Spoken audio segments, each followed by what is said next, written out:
ماہ رمضان حدیث کی روشنی میں۔ رمضان خدا کے ناموں میں سے ایک ہے، ایک ایسا مہینہ ہے کہ اگر اس کی صحیح شناخت ہو جائے تو لوگ پورا سال رمضان ہونے کی تمنا کرتے۔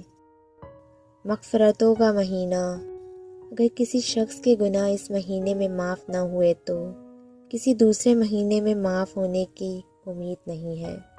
آسمانی کتاب کے نازل ہونے کا مہینہ۔ ماہ رمضان خدا کا مہینہ ہے، خدا کی رحمت اور بخشش کا مہینہ، گناہوں کے ختم ہونے کا مہینہ، آسمان کے دروازوں کے کھلنے کا مہینہ، ثواب میں کئی گنا اضافہ ہونے کا مہینہ، قرآن کی بہار کا مہینہ، جہنم کے دروازے کے بند ہونے کا مہینہ، وحشت کے دروازے کے کھلنے کا مہینہ، شیاطین کے زنجیر میں جکڑ جانے کا مہینہ۔ کتنا عظیم مہینہ ہے یہ، ماشاءاللہ، سبحان اللہ۔